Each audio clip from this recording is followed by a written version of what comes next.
डरी हुई सहमी हुई पीसफुल कम्युनिटी कैसी दिखती होगी?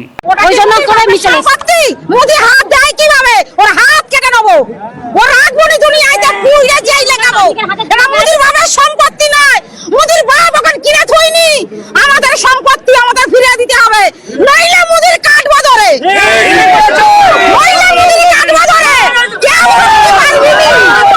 मोदी के हाथ काट देंगे। क्या ये मोदी की प्रॉपर्टी है? मोदी ने हाथ कैसे डाला? क्या उसके बाप की ज़मीन है? हम उसे काट देंगे और कोई कुछ नहीं कर पाएगा। पश्चिम बंगाल की राजधानी कोलकाता में वक्फ संशोधन कानून के विरोध में आई यह महिला खुलेआम और साफ साफ शब्दों में भारत के प्रधानमंत्री नरेंद्र मोदी को काटने की धमकी दे रही हैं।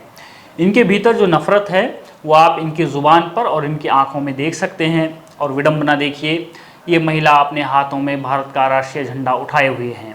भारत वो देश जहां 2 प्रधानमंत्रियों की हत्या पहले ही हो चुकी है, वहां वर्तमान प्रधानमंत्री को काटने की बात करने वाली इस महिला और इस मानसिकता को केवल हल्के में नहीं लेना चाहिए।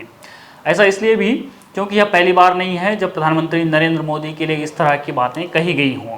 वक्फ के खिलाफ प्रदर्शन हो या एंटी-सीएए प्रोटेस्ट के दौरान और अलग अलग समय पर यही बातें हमारे सामने आती रहती हैं।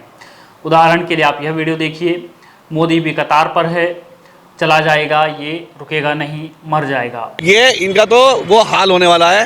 मोदी भी कतार पे है, ये चला जाएगा, ये मरने जो जिसे मरना है ना उसे मरना ही है, रुकेगा नहीं, वो मर जाएगा। बुढ़ापा भी आ रहा है उसको, कब क्या पता कब मर जाए। ये जितने भी तानाशाह हैं। एंटी-सीएए प्रोटेस्ट के दौरान केंद्रीय गृह मंत्री अमित शाह ने कहा था कि हम 1 इंच भी पीछे नहीं हटेंगे।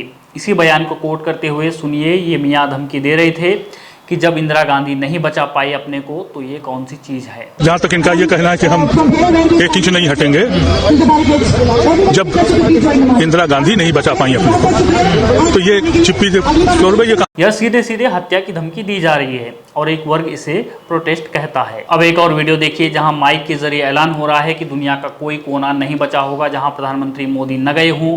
सारे दौरे वो मुकम्मल कर चुके हैं, लेकिन अब एक दौरा बाकी है, वो आप लोग समझ लीजिए। और हमारे प्राइम मिनिस्टर साहब जहांजीदा आदमी हैं, इतने जहांजीदा कि दुनिया का कोई कोना नहीं बचा होगा जहां वो न गए हैं। सारे दौरे वो मुकम्मल कर चुके हैं, एक दौरा बाकी है।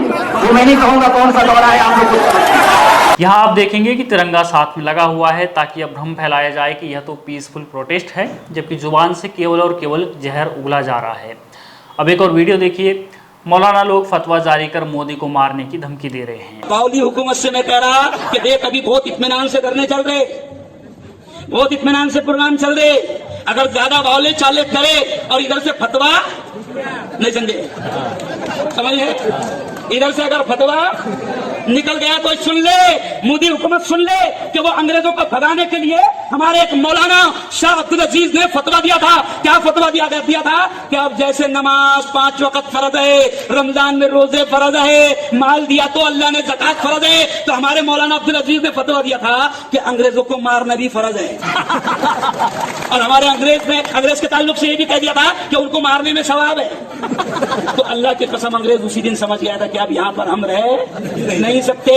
तो हम इसलिए कह रहे कि ज्यादा बावले चाले मत कर। अगर यहाँ से फतवा निकल गया तो जो सिर्फ 8 दिन में जुम्मे की नमाज को आता वो तुमको मारने को सवाब समझ के 5 दिन तुमको मार के पड़ेगा। कुल मिलाकर डरा हुआ वाले प्रोपेगेंडा का सच यही है। ये अपने हाथों में तिरंगा लिए होंगे आपको भ्रमित करने के लिए, लेकिन आप इन्हें प्रदर्शनकारी मत समझ लेना। यह कुछ और ही हैं जो सोचकर आए हैं, जो हमने आपको अब तक दिखाया। बने रहिए हमारे साथ, देखते रहिए द पैम्फलेट।